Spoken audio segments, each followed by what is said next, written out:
ಎಲ್ಲ ವಿದ್ಯಾರ್ಥಿಗಳಿಗೂ ಮುಂಜಾನೆಯ ಶುಭೋದಯಗಳು.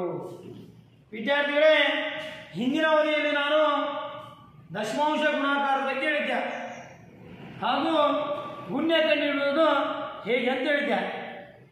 ಇವತ್ತು ಗುಣಕ ಕಂಡುಹಿಡಿಯುವುದು ಹೇಗೆ, ಹಾಗಾದ್ರೆ ಮುಂದಿನ ಟಾಪಿಕ್ ದಶಮಾಂಶ ಭಾಗಾಕಾರದ ಬಗ್ಗೆ ಹೇಳ್ತೇನೆ. ಇವಾಗ ಇಲ್ಲೇ ಗುಣಕ ಕೊಟ್ಟಾರ, ಏನು ಗುಣ್ಯ ಕೊಟ್ಟಾರ, ಇದೇನು ಗುಣಕ ಬಂದಂತ ಉತ್ತರ ಗುಣಲಬ್ಧ. ಈಗ ನಿಮಗೆ ಕಾಮನ್ ಕಲ್ಪನೆ ಇರಬೇಕು, ಏನಿರಬೇಕು, ಗುಣ್ಯ ಕೊಟ್ಟಾರ, ಗುಣಕ ಕೇಳ್ಯಾರ, ಗುಣಲಬ್ಧ ಕೊಟ್ಟಾರ. ನಿಮ್ಗ ಗುಣ್ಯರ ಕೇಳಿ, ಗುಣಕರ ಕೇಳಿ. ಗುಣಲಬ್ಧದಿಂದ ಗುಣಕದಿಂದ ಗುಣಲಬ್ಧ ಭಾಗಿಸ್ಬೇಕು, ಗುಣ್ಯದಿಂದ ಗುಣಲಬ್ಧ ಭಾಗಿಸ್ಬೇಕು. ಯಾವುದು ಎರಡು ಗುಣ್ಯ ಕೇಳಿದಾಗೂ ಭಾಗಿಸ್ಬೇಕು, ಗುಣಕ ಕೇಳಿದಾಗೂ ಭಾಗಿಸ್ಬೇಕು. ಅವಾಗ ನಮ್ಗೆ ಏನ್ ಸಿಗುತ್ತಾ? ಗುಣ್ಯ ಕೇಳಿದಾಗ ಗುಣಕ ಸಿಗುತ್ತಾ, ಗುಣ್ಯ ಕೇಳಿದಾಗ ಗುಣಲಬ್ಧದಿಂದ ಭಾಗಿಸ್ಬೇಕು, ಗುಣಕ ಕೇಳಿದಾಗ ಗುಣ್ಯದಿಂದ ಭಾಗಿಸ್ಬೇಕು. ಇವಾಗ ಇಲ್ಲೇ ಕೊಟ್ಟಿರುವಂತದ್ದೇನಪ್ಪ, ಗುಣ್ಯ ಎಷ್ಟೈತಿ? 4.9. ಗುಣಲಬ್ಧ ಎಷ್ಟೈತಪ್ಪ ಮಕ್ಕಳೇ? 4.9. ಅವ್ರು ಏನ್ ಕೇಳ್ಯಾರ? ಈಗ ಗುಣಕ ಕೇಳ್ಯಾರ. ಗುಣಕ ಈಕ್ವಲ್ ಟು ಕ್ವಶನ್ ಮಾರ್ಕ್. ಗುಣಕ ಈಕ್ವಲ್ ಟು ಸೂತ್ರ ಇದು ಗುಣಲಬ್ಧ ಬೈ ಗುಣಕ. ಸಾರಿ, ಇದು ಗುಣ್ಯ ಅಂತ ಮಾಡ್ಕೊಂಡಿದ್ದ ನಾನು. ಸಾರಿ, ಗುಣಕ ಕೇಳಿದ, ಸಾರಿ, ಗುಣಕ ಕೇಳಿದ ಗುಣಕ. ಇವಾಗ ಗುಣ್ಯ ಗುಣಲಬ್ಧ ಬೈ ಗುಣ್ಯ. ಗುಣಲಬ್ಧ ಎಷ್ಟಪ್ಪ? 4.9 ಬೈ ಗುಣಕ ಎಷ್ಟಿದೆ? ಗುಣ್ಯ ಎಷ್ಟಿದೆ? 4.9. ಗುಣಲಬ್ಧ ಅಂದರೆ 4.9, ಗುಣ್ಯ ಅಂದರೆ 4.9. ಈ ಪಾಯಿಂಟ್ ಹೋಯ್ತು, ಈ ಪಾಯಿಂಟ್ ಹೋಯ್ತು. ಅವಾಗ 49 ಆಯ್ತು. 49 ಒಂದೇ, 49 ಒಂದೇ. ಹಾಗಾದ್ರೆ ಗುಣಕ ಎಷ್ಟು ಬಂತು ಮಕ್ಕಳೇ? 1. ಹಾಗಾದ್ರೆ ನೀವು ಗುಣಿಸ್ಕೊಂಡಾಗ 4.9 ಇಂಟು 1 ಮಾಡ್ಕೊಂಡ್ರೆ 4.9 ಬಂತು. ಹಾಗಾದ್ರೆ ಭಾಗಶಾಲದಲ್ಲಿ ಬೇಕಾದ ಸಂಖ್ಯೆ ಎಷ್ಟು ಮಕ್ಕಳೇ? 1. ನಿಮ್ಗೆ ಅದೇ ಟೈಪ್ ಎರಡನೇ ಉದಾಹರಣೆ ಹೇಳ್ಬೇಕಂದಾಗ,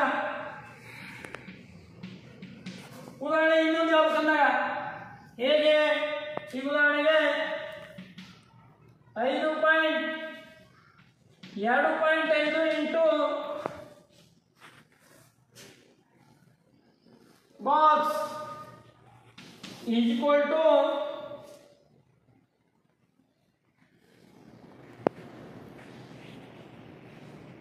2.5. ನಿಮ್ಗೆ ಎರಡು ಸೇಮ್ ಸಂಖ್ಯೆ ಕೊಟ್ಟು ನೀವು ಕಟ್ಟಾಡಕ್ಕೆ ಬರಲ್ಲ ಅಂತ ಹೇಳಿ ಅವಾಗ ಇಲ್ಲಿ ಹಂಗ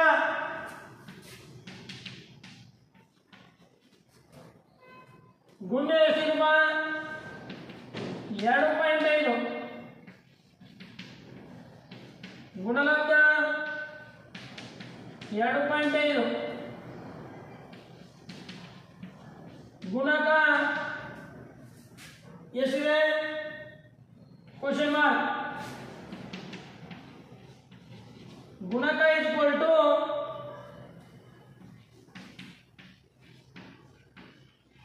ಗುಣಲಬ್ಧ ಬೈ ಗುಣ್ಯ. ಗುಣಲಬ್ಧ ಎಷ್ಟಿದೆ? 2.5 ಬೈ ಗುಣ್ಯ ಎಷ್ಟಿದೆ? 2.5. ಇಲ್ಲಿ ಪಾಯಿಂಟ್ ಎರಡು ಸೇಮ್ ಮಕ್ಕಳೇ. ಇಲ್ಲಿ ಒಂದು ಸಂಖ್ಯೆ ಬಿಟ್ಟು ಪಾಯಿಂಟ್ ಐತಿ, ಇಲ್ಲಿ ಒಂದು ಸಂಖ್ಯೆ ಬಿಟ್ಟು ಪಾಯಿಂಟ್ ಐತಿ. ಅವಾಗ ಈ ಪಾಯಿಂಟ್ ಇದು ಐತಿ, ಈ ಪಾಯಿಂಟ್ ಇದು ಹೋಯ್ತು. ಇವಾಗ ಏನ್ ಮಾಡ್ತೀರಿ? ಈಗ 25 ಆಯ್ತು. 25 ಒಂದೇ ಉತ್ತರ 1 ಏನಾಗಿರ್ತಿದ್ದು? ಗುಣಕ ಆಗಿರುತ್ತೆ. ಅದರ ಭಾಗಶಾಲದಲ್ಲಿರುವಂಥ ಸಂಖ್ಯೆ 1. ನಿಮಗ ಯಾವುದೇ ಟೈಪ್ ಲೆಕ್ಕ ಕೊಟ್ಟಿರಲಿ. ಈಗ ಇನ್ನೊಂದು ಉದಾಹರಣೆ, ಮೂರನೇ ಉದಾಹರಣೆ ಹೇಳ್ತೀನಿ ನೋಡ್ರಿ. Next 0.3 into box equal to 0. ಇದು ಒಂದೇ ಎಷ್ಟೇ ಮೂರನೇ ಉದಾಹರಣೆ. ಸೇಮ್ ಇದೇನಪ್ಪ ಇದು ಗುಣ್ಯ. ಗುಣ್ಯ ಎಷ್ಟಿದಪ್ಪ 0.3. ಗುಣಕ ಕೊಟ್ಟಿಲ್ಲ. ಗುಣಲಬ್ಧ ಎಷ್ಟಿದೆ 0. ಹಾಗಾದ್ರೆ ಏನು ಕೇಳಿರೋರು ಗುಣಕ ಈಕ್ವಲ್ ಟು ಕ್ವಶನ್ ಮಾರ್ಕ್. ಅವಾಗ ಸೂತ್ರ ಪ್ರಕಾರ ಗುಣಕ ಈಕ್ವಲ್ ಟು ಗುಣಲಬ್ಧ ಬೈ ಗುಣಕ ಗುಣ್ಯ. ಏನು ಗುಣ್ಯ ಬರ್ತಾ ನೀವು ನೋಡ್ರಿ ಮಕ್ಕಳೇ, ಇಲ್ಲಿ 0 ಐತಿಲ್ಲ 0 ಹಚ್ಕೊಂಡೆ. ಅಗರ ಗುಣ್ಯ ಎಷ್ಟಿದೆ 0.3 ಐತಿ.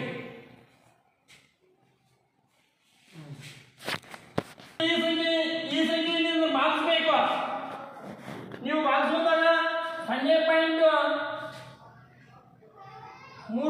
ಅಂದಾಗ ಏನು ಬರ್ತೂತ್ರ 0ನೇ ಬರ್ತಾ. ಏನು ಬರ್ತೂತ್ರ 0 ಬರ್ತಾ. ಅವಾಗ ಏನು ಮಾಡಬೇಕು ಗುಣಕ ಈಕ್ವಲ್ ಟು 0.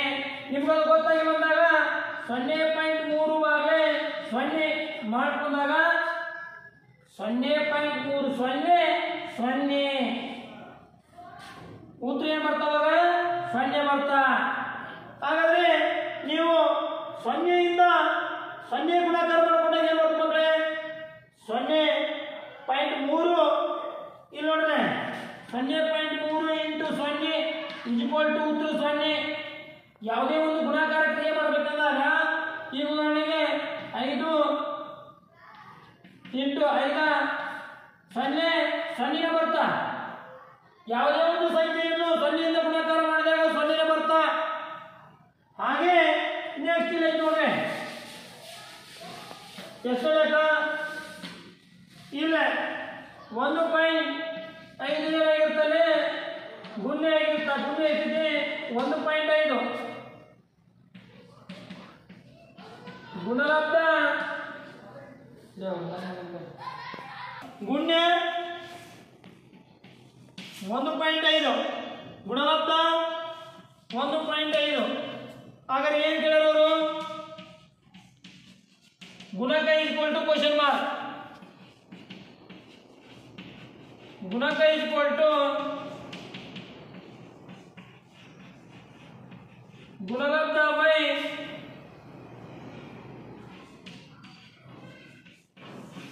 ಗುಣ್ಯ. ಹಾಗಾದ್ರೆ ಗುಣಲಬ್ಧ ಎಷ್ಟಿದೆ 1.5. ಹೌದಾ?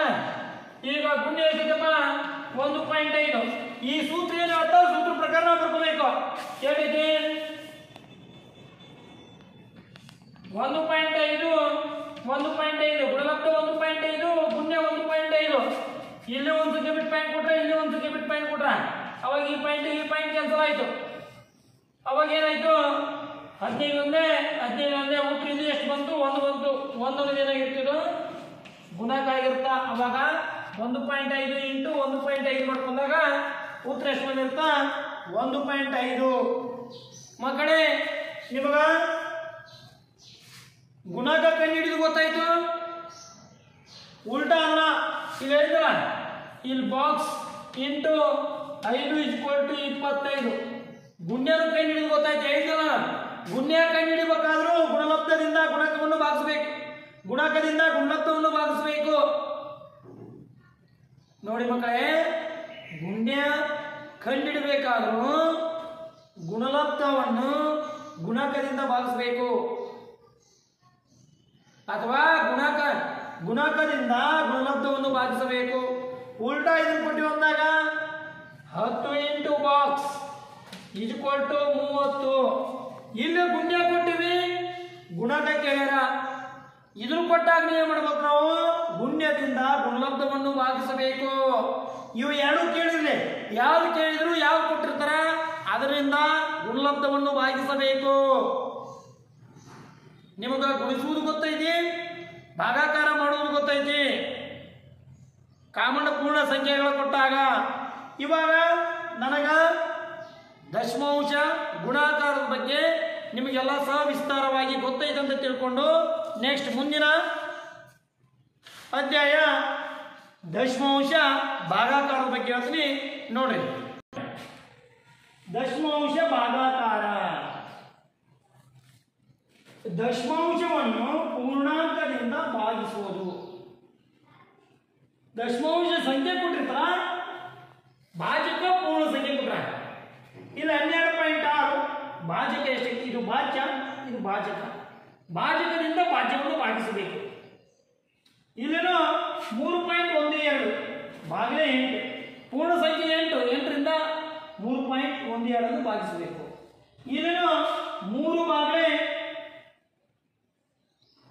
ಉದಾಹರಣೆ 3 0.24 ಭಾಗಲೇ 6, 6 ಅನ್ನೋದು ಪೂರ್ಣ ಸಂಖ್ಯೆ, 0.24 ಅನ್ನೋದು ಅಪೂರ್ಣ ಸಂಖ್ಯೆ ಅಂದ್ರೆ ದಶಮಾಂಶ ಸಂಖ್ಯೆ. ಈಗ ಇದರಲ್ಲಿ ಒಂದೇ ಉದಾಹರಣೆ ನೋಡ್ಕೊಳ್ಳಿ ಮಕ್ಕಳೇ. ಯಾಕ ನಾನು ಡೈರೆಕ್ಟ್ 2 ಮೆಥಡ್ ಹೇಳ್ತೀನಿ. ಹೆಂಗ 12.6/3 ಈ ಟೈಪ್ ಬಾಕ್ಸು ಮೆಥಡ್ ಅಂದ್ರೆ ಒಂದು ಹೇಳ್ತೀನಿ. ಈಗ ನೋಡ್ರಿ ಇದರಿಂದ ಬಾಗಿಸ್ಬೋದು. 3 1 3 4 12, 3 2 6, ಉತ್ತರ 42 ಬರುತ್ತೆ. ನಿಮ್ಮ ಕಲ್ಪನೆ ಅಲ್ಲ. ಇಲ್ಲೊಂದು ಸಂಖ್ಯೆ ಬಿಟ್ಟು ಪಾಯಿಂಟ್ ಕೊಡಲ್ಲ, ಇಲ್ಲೊಂದು ಸಂಖ್ಯೆ ಬಿಟ್ಟು ಪಾಯಿಂಟ್ ಕೊಡಬೇಕು. ಉತ್ತರ ಎಷ್ಟಾಯ್ತು? 4.2. ನಿಮಗಿದು ಗೊತ್ತಾಗಿಲ್ಲಪ್ಪ ಅಂದಾಗ ಇನ್ನೊಂದು ಮೆಥಡ್. ಇದು ಉದಾಹರಣೆಗೆ 1ನೇ ಮೆಥಡ್. ಇಲ್ಲಿ 2ನೇ ಮೆಥಡ್ ಹೇಳ್ತು ನೋಡ್ರಿ. 12.6 ಭಾಗಲೇ ಈ ಮೆಥಡ್ ಇಂದ ಮಾಡಿ. 3 4 12, 2 2 0, 1 1 0, 6 ಕೆಳಸ್ಕೊಂಡೆ. 3 ಎಷ್ಟೇ 6, 3 2 6, 6 ಅಂದ್ರೆ 0. ಹಾಗಾದ್ರೆ ಇಲ್ಲಿ ಎಷ್ಟು ಸಂಖ್ಯೆ ಬಿಟ್ಟು ಪಾಯಿಂಟ್ ಕೊಟ್ಟಿದ್ದು ಮಕ್ಕಳೇ? 1 ಸಂಖ್ಯೆ ಬಿಟ್ಟು ಪಾಯಿಂಟ್ ಕೊಟ್ಟಿದ್ದೆ. ಅವಾಗ ಏನು ಮಾಡಬೇಕು? 4.2. ಹಾಗಾದ್ರೆ ಇಲ್ಲಿ ಎಷ್ಟು ಬಂತು? 4.2 ಬಂತು. ಇಲ್ಲಿನೂ 4.2 ಬಂತು. ಹಾಗಾದ್ರೆ ಈ ಮೆಥಡ್ ಯೂಸ್ ಮಾಡ್ರಿ ಒಂದು, ನೀವು ಈ ಮೆಥಡ್ ಯೂಸ್ ಮಾಡ್ರಿ ಒಂದು. ಹಾಗಾದ್ರೆ ನೆಕ್ಸ್ಟ್ ಉದಾಹರಣೆ 2 ಇದೆ ನೋಡ್ರಿ. 3.12 ನಿಮಗೆ ಭಾಗಾಕಾರ ಮೆಥಡ್ ಹೇಳ್ಬಿಡ್ತೀನಿ. 8. ಈಗ ಇದು ಪೂರ್ಣ ಸಂಖ್ಯೆ ಅಂತ ಕಲ್ಪನೆ ಬಂದ್ಬಿಡೋದು ನಿಮ್ಮ ತಲೆಯಲ್ಲಿ. ಭಾಗಾಕಾರ ಕ್ರಿಯೆ ಮಾಡೋದು ಇಕ್ಕಟ್ಟು ಪಾಯಿಂಟ್ ಕೊಡ್ತಾರೆ. ಎಷ್ಟಿದೆ? 8 ಐತಿಲ್ಲ, 8ರ ಮಧ್ಯಾಗ 3 ಇಲ್ಲಪ್ಪ ಅಂದಾಗ ಪಾಯಿಂಟ್ ಕೊಡ್ಬೇಕು. 0 ಇಳಿಸ್ಕೊಂಡಿ. 3ಕ್ಕೆ 3. ಮತ್ತೆ ಈ ಸಂಖ್ಯೆ ಇಳಿಸ್ಬೇಕಾದಾಗ ಇಲ್ಲೊಂದು ಸಂಖ್ಯೆ ಕೊಡ್ಬೇಕು, ಈ ಸಂಖ್ಯೆ ಕೆಳಗೆ ಇಳಿಸ್ಕೋಬೇಕು. ಈಗ 8 3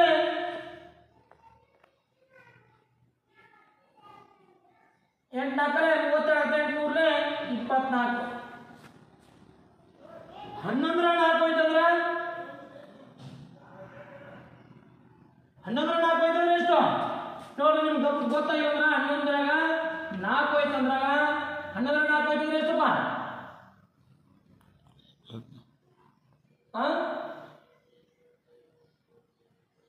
ಎಷ್ಟಾಗ್ತದೆ? 11ರಾಗ 4 ಹೋಯ್ತಂದ್ರ ಎಷ್ಟು ನೋಡೋ? ಭಾಳ ಈಜಿ ಐತೆ ಮನೆ. 11ರಾಗ 4 ಕರೆಕ್ಟ್ ಅಲ್ಲ ನಿಮ್ಗೆ? 7 ಎಷ್ಟಾಯ್ತು?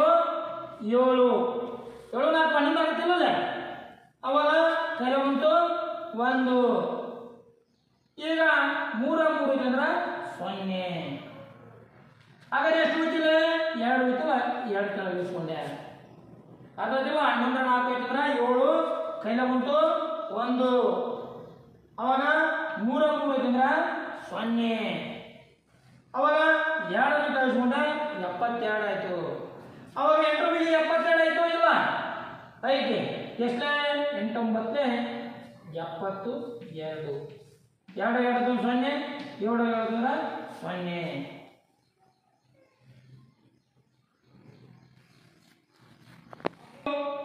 ಇಲ್ಲಿ ನಾನು 8 ಮೇಲೆ 3 ಇಲ್ಲೇ ಮಾಡ್ಕೊಂತೀನಿ ನೋಡಿ. ಇದ ಲೆಕ್ಕನೆ ಇನ್ನೊಂದು ಮೆಥಡ್ ಮಾಡ್ಕೊಂತೀನಿ ನೋಡಿ. ಕರೆಕ್ಟ್ ಐತಿಲ್ಲ ಅಂತ ಗೊತ್ತಾಗ ಇದು ಮಿಸ್ಟೇಕ್ ಆಗಿದೆ ನನ್ನ ಪ್ರಕಾರ. ಏನು? ಇಲ್ಲಿ 3.12 ಭಾಗಲೇ 8 ಐತಿ ಹೌದಾ. ಈಗ 8 ಬಗೆಯಾಗ 3 ಇಲ್ಲಪ್ಪ ಅಂತಂದಾಗ ಪಾಯಿಂಟ್ ಕೊಟ್ವಿ, ಇಲ್ಲಿ 0 ತಗೊಂಡೆ, 3ಕ್ಕೆ 3 ಆಯ್ತು ಕಳ್ಕೊಂಡಾಗ. ಹಾಗಾದ್ರೆ ನೆಕ್ಸ್ಟ್ ಈ ಸಂಖ್ಯೆ ಕೆಳಗೆ ಬಂತು.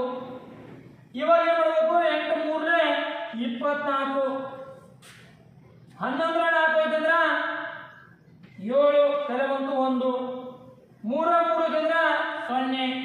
ಅವಾಗ 2 ಕೆಳಗಿಸ್ಕೊಂಡೆ.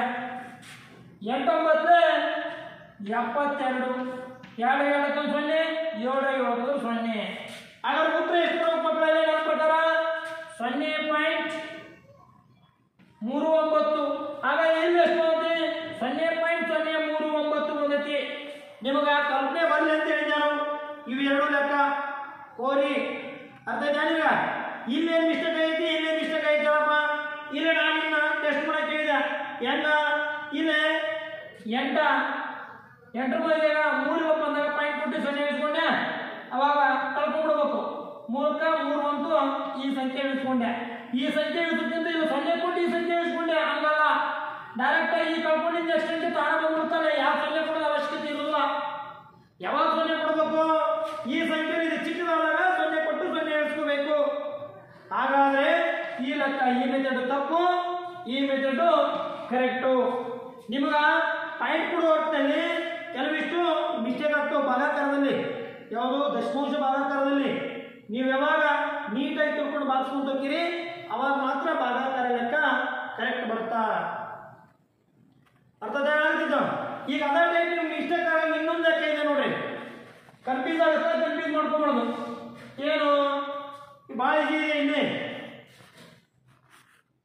0.24 ಬಾಗ್ಲೆ 6 ನೋಡಿ ಮಕ್ಕಳೇ, ಕರೆಕ್ಟಾಗಿ ಅರ್ಥ ಮಾಡ್ಕೊರಿ.